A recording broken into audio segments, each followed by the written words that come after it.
Oh, hello. What's up, everybody? It's Forgotten Circus. It's your boy. As you can see in the thumbnail, I'm going to be talking about Dune 2, and it's my thoughts on Dune 2, what I expect from it. I mean, got an all-star cast coming back, and you got it's directed by Denis Villeneuve. But, I mean, that guy is super good director. All right, to be honest with y'all, I was one of those that watched the day and date. HBO Max. It was during the pandemic. You got to forgive me, but I can tell you one thing though. After watching that on HBO Max, which is now Max, makes no sense. Home box office, household name. We name it Max. When I think of Max, Skin Max. But other than that, so when I saw the movie there, and then I saw how it was in IMAX, it's like I saw a second movie going on. I didn't know all that stuff was going on everywhere. Like the angles the wide lens that they use are what amazing for IMAX. But all right, let me get to it. So obviously, Timothy Chalamet. Timothy Chalamet is Paul Atreides, and he's one of my favorite characters. Not he's top three, and I know he's like the main character of the movie. It's Paul Moadib, the Kwisatz Haderach. So just to let y'all know, I'm going to be talking about Dune a lot for this because I'm a Dune fanatic. I'm a Star Wars fanatic. I'm a Dune fanatic. So, but I'm excited to see that Austin Butler joined on to play my boy Fade Routher. Yeah, no, he's not really my boy. The dude's sadistic, serial killing, whatever you want to call it in that world. But yeah, about that. He does look pretty creepy though, because I know in the first one, in the original one, the adaptation, that we all know the whole movie was held up by Kyle MacLachlan's hair. Damn, he had a head of hair in that movie. And you know what? Patrick Stewart, for some odd reason, as Gurney Halleck, he was Gurney Halleck in that, I believe. He was bald then, and was that in the 80s? That was. Did this guy ever have hair? Oh, he had some on the side in the movie though. I think. Yeah, he still had some on the side. But anyway, this dude's looked like Professor X his whole life, entire life, literally. So I like how they brought Florence Pugh on as Princess Orlan. Why do all these names sound like their real names sound like friggin' elegance, which is weird. Look, Austin Butler, Timothée Chalamet, Florence Pugh, Zendaya. But yeah, I think she's gonna be good. I'm a really big fan of her. I don't think she's getting overused, so it's good. She picks her roles very carefully. But if you ever seen her performance in Midsummer, really creepy movie, really weird. I do advise that you go in there maybe, let's say, a little bit expecting like you're going to see the weirdest stuff you've ever seen in your life, and then you'll be okay. But I think she's going to be great. Christopher Walken, man, bringing him in, that's going to be funny. He held this watch. That's all I got to say. If anybody knows what I'm saying right there, he held this watch. Yeah, so that's funny. And I like Zendaya is a good Chani.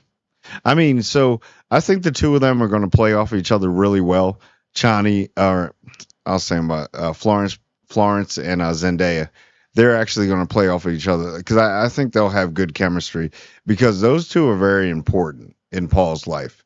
I'm not trying to spoil it. Well, I am probably going to spoil a lot of stuff actually, but yeah. So and then the cast that Denis has put together is amazing. I mean, Christopher Walken, You got to be kidding. Could you imagine that him calling up, hey, you want to be in Dune Part 2? Is what? The Emperor. Okay. Yeah. But the Emperor is not a good dude, man. His family's been ruling for a long time anyway.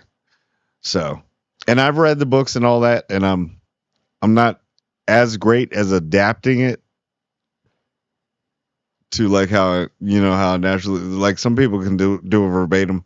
I do know enough. I do know enough about this world. Read the books, seen the movies. Kyle MacLachlan's hair, greatest hairstyle of all time. Nothing will beat it. He had enough hair. Literally, this guy had enough hair that he would just cut it. You could grow weaves off it and just grow right back. He should have gotten the weave business. Yeah, so Rebecca Ferguson, hands down, as Lady Jessica, you can't beat it. She plays that the best. And yo, I don't know if anybody noticed in the movie in Denise adaptation, which is the one we're in now. Yo, she is the fastest woman on sand. She was burning Paul, bro. She was burning. She was like, "You better keep up." Yo, I've never that. She was running like it was on concrete. Watch that. Watch that scene when Shai Hulud, the sandworm comes. And you actually go back and watch it. Watch how fast that she's beating the sandworm. And I know she's one of the Bene Gesserit, which is they're basically I always call them space witches. But yeah, they're very important. Obviously, she's going to drink the water of like, oh, I'm doing spoilers, ain't I? But yeah, all right. So this is kind of a spoiler, but I actually have to say it. Whoever I don't know who's playing Aaliyah or Alia, however you want to call her, which is Paul's sister. Because remember, they gave you a couple of hints in the first one, part one, that she was pregnant. That's another thing too. She was running that fast pregnant. How do you catch? Could you imagine? Try and catch that girl. I'm pretty sure she could beat Usain Bolt. She's like run on sand, homie. But yeah, can we not have her be? So let me get back on top with Aaliyah, however you want to say it's pronounced like Harkonnen. Now it's Harkonnen. Get it? But can we not make her weird this time? Like it's always so strange. She's like, my brother is coming for you. He's gonna get, and I'm like, what? Why are we whispering? Well, what is it? And I know they use the voice the weirding way, because she's going, I don't want to run it. But yeah, but can we not have the weird sis? Can she be like kind of normal? Like, why do we always have to make her so strange? And I get it. That's probably how it was written, but it's pretty. If anybody watched, all right. So you had the TV series with her in it, right? Which is even strange. It was just. It looked like it was like something that the TV series looked like. It was something they put a lot of money into it, but people just they were just like, yeah, it's going to look great. And they were like, where's the money going? Oh, we spent it on those lights over there. But like, dude, what about the costumes and set? If you ever seen a TV series, you crack up. But no, but for its time, it looked good. But when you watch it now, you're like, oh, Lord. But even in the movies, she was super strange. And I get it. I get it. She's supposed to be that way. She was born different. That probably sounds kind of wrong, and I do apologize. She was born overly gifted, where it was hard for her to actually, reel it all in. I mean, at some point she does, but can we not make her creepy? But they probably will. So anyway, moving on. So I want to see the world build because he's Paul Mott. They're finally seeing that he is actually the savior of the world. But really, is he? See, I can get into spoilers all day about that because yeah.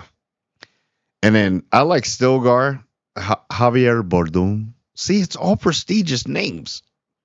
Like, can I get in this cast? But greatest Stilgar, love Stilgar. He's actually maybe number two. Paul's number three. He may be number two, Stilgar, because Stilgar they didn't serve him any justice in the first movie by what was it, David Lynch, I think, back in the 80s. But they have built him up better in this. I mean, Josh Brolin is Gurney Halleck, grizzled, perfect. You know, I am going to miss my man Duncan Idaho, even though he comes back 19,000 times throughout later the second. And spoiling. But yeah. Other than that, I mean, even with who really sticks out, and I love Dave Bautista as the Beast, fits it way better than the first one. He's actually more calculated. The first in the first movie, the David Lynch one, the guy was kind of, to be honest with you, was kind of dumb. The Beast Raban he isn't dumb. He's calculated. He's just big and can brute force, and he's sadistic, like the way he's portrayed in this. And then Stellan Skarsgård as the Baron. Stellan Skarsgård. Yo, the Skarsgårds do not miss. They don't. They don't. Like, he is perfect as a Baron. And in the first movie, the Baron, it was kind of like repulsive, and I get it. He's supposed to be like that, but the way he does this, he just, and he's in an actual fat suit, which is crazy, and it looks so real. I just liked in the first one, he was floating across the table to go talk to the Duke. Rest in power, the Duke. By the way, Oscar Isaac, great in that. Phenomenal Leto. But the way he's just floating across the table, and then when they found him after the poison, and he was on the roof and everything, and way he came out of that goo. Oh man. Yo, you know what happens when somebody needs somebody for a character in a movie? And they're like, well, I don't know. We don't want to cast these people are unknown. Like, hey, let's call up a Skarsgård. Which one? I don't know. Whichever one's available, any one of them will work. That's how good that family is. They are straight royalty. The Skarsgårds are running stuff right now secretly. But yeah, because didn't the one younger son just played the Marquis de Gramont in John Wick? So, and then was it Alexander was the one in North? I don't know. They don't miss. Like, all their stuff is good. I'm really pumped about this movie. I'm really hyped. I think it's going to be really, really good.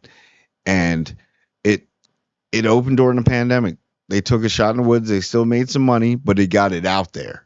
That was a smart thing.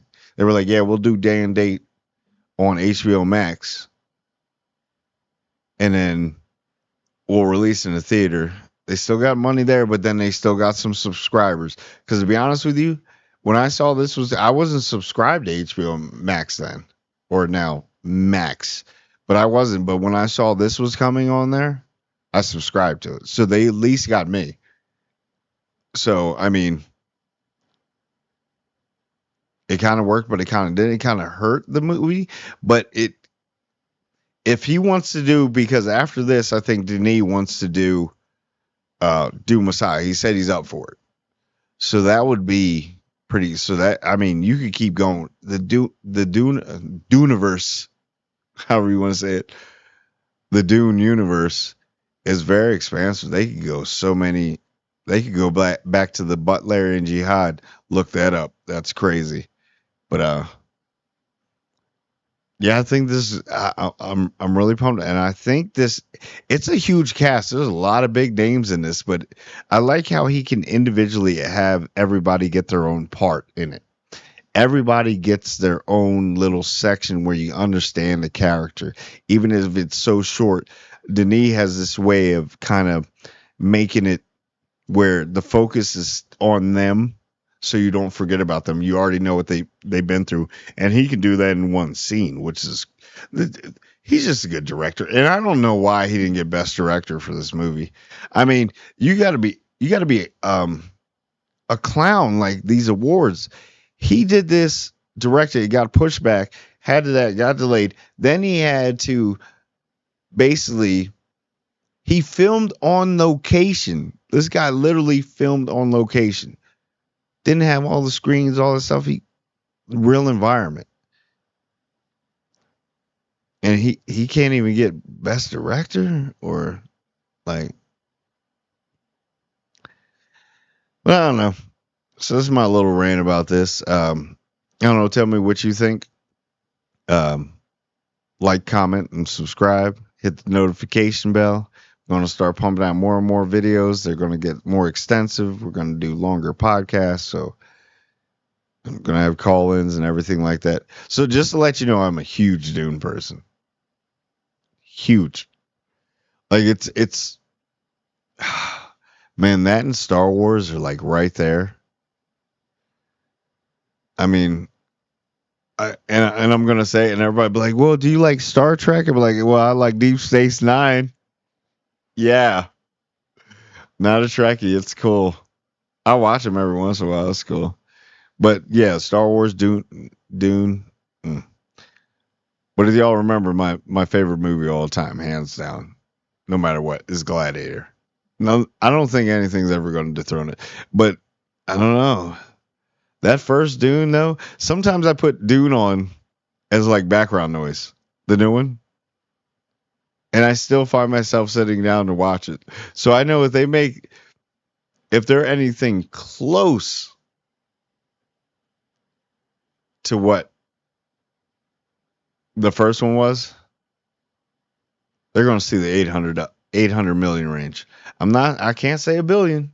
Can't say a billion because the universe is very expansive. So, and I know it's new because not a lot of people, the first one kind of ruined it for a while. Even when they did the TV series, you're like, yeah, they're going to resurrect. What is this? But yeah, but I don't know. That's my rant. So I'm good to go. So, like, comment, and subscribe on the Forgotten Circus. And please subscribe, everyone. And I do mean everyone.